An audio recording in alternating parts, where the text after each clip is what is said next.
Next up on WTV, an interview with the superintendent, online school fees, and this week's edition of Real Talk. WTV's Daily Update starts now.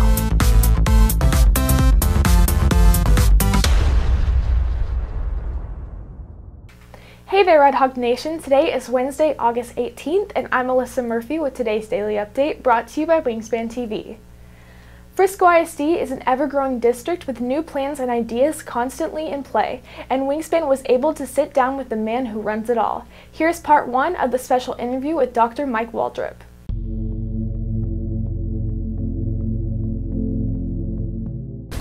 Well, I think we all hope that we would be past the COVID-19 situation, but obviously that's not the case. I think early in the summer we thought things would progress toward normal, and they haven't. We're still dealing with some things, but I think one of the things we're trying to accomplish this year as best we can is to provide as normal a school experience as we possibly can for our students. And I know that's saying a lot right now, but I think that's the goal ultimately, is to try to do that throughout the year.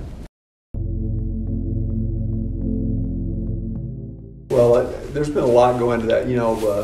Over a year and a half ago, we were confronted with this sudden situation that we had to really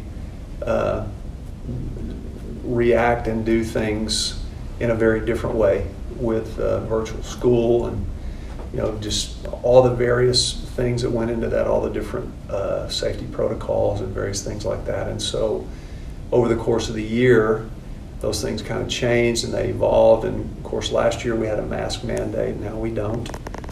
We have a mandate not to wear masks.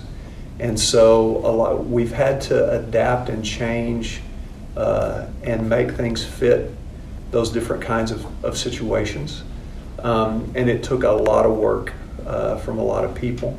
I think more than anything, I'm very proud of our staff and the work they've done, because there wasn't really any aspect of what we do as a school district that wasn't affected by all this. Everything had to change in some way. So there's been a lot of work and a lot of people put in a lot of time to get us where we are. And we know a whole lot more now than we did a year and a half ago, but we're still being confronted with things we've never encountered before.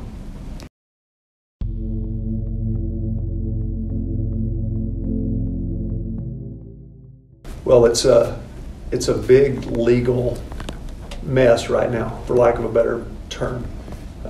There are all kinds of lawsuits and temporary restraining orders, and this judge issues this ruling and this judge issues another ruling, and of course the governor's involved and the attorney general's involved, and there's a lot of things going on in the legal arena with all this. Ultimately, where Frisco lands with that is we have an executive order from the governor that's telling us that we can't require masks.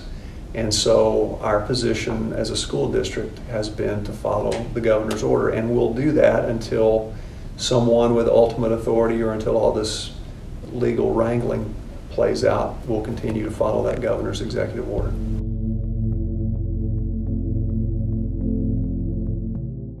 Well, as I said before, I think in June, all things were kind of pointing toward we were coming out of the pandemic. It looked like things might return to a more normal situation. So we were all hoping and planning for a basically normal school year. Then when the Delta variant of the COVID-19 virus started to become more prevalent, and we started to see that it was affecting children in a different way, younger adults in a different way. One of the things that we saw was, kids that are 12 years and older can get a vaccine. They can wear an N95 mask if they choose to do so.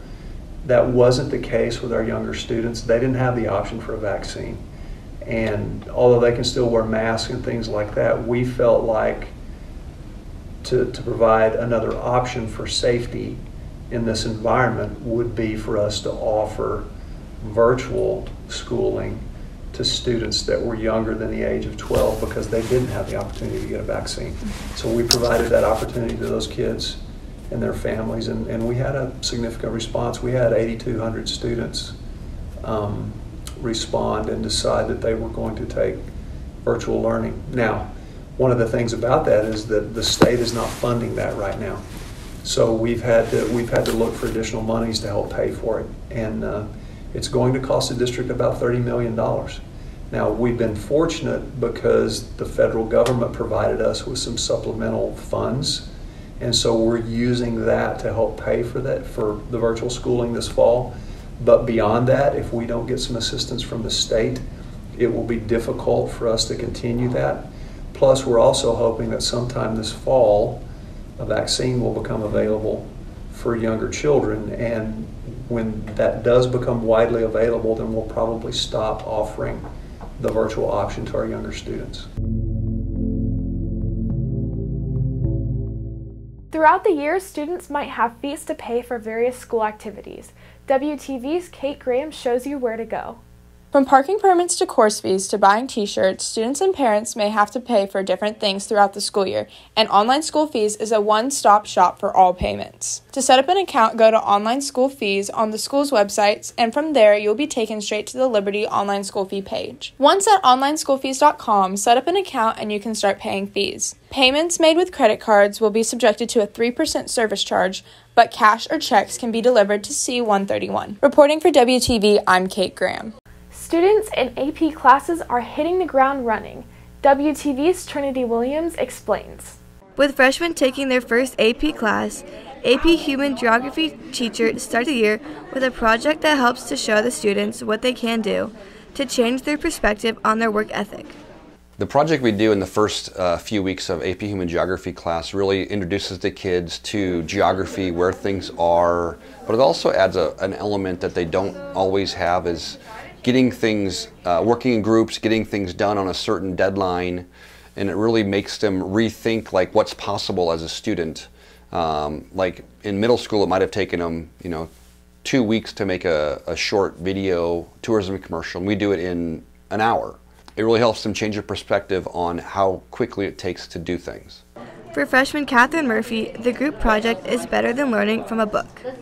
I feel like you get to communicate with your peers and the students around you, and you just get to have a fun time together, finding out a country name kind of for our group, and it's just really fun to do rather than reading just a book about it. The current project involves each group drafting a country and creating a tourism video for that country. It's a great way to start the year for freshman Melissa Golver. I feel like reading, it can get boring, if you read about something that you're not really interested about. So, when it's more, fun and with other people and it's more, projects and stuff, I think it'll be more fun than just reading. Reporting for WTV, I'm Trinity Williams. On this week's edition of Real Talk, WTV's Kate Graham hits the halls to ask students about being back at school. Hey Redhawks, it's WTV's Kate Graham with this week's edition of Real Talk. Today we'll be asking students about how they feel about being back at school. The first question is, what did you do this summer? I went to Mexico and I went to summer camp. I spent a lot of time with my friends and I went on vacation with my family. So this summer, being at home most of the time, I really had a lot of time to work on things that I normally wouldn't had I been more busy. So I did a lot of studying, a lot of reading, learning about new topics outside of school that I was interested in. Second question is, are you excited to be back at school? I like it just because a bunch of strength and conditioning and a bunch of sports camps started happening, and so it kind of took away part of my summer. But now that I'm here, I've gotten more into a routine. I like being back at school, especially because we don't really have to wear masks anymore, and it's going to be more normal this year.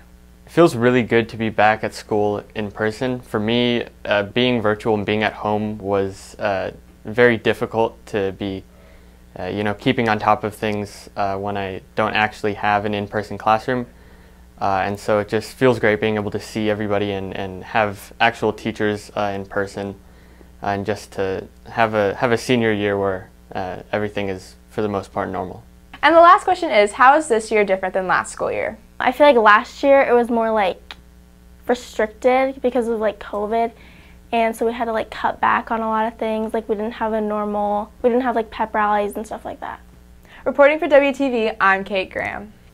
If you are looking for more from Wingspan, you can follow us at Liberty Wingspan on Twitter, Instagram, and Facebook, or visit our award-winning website, libertywingspan.com.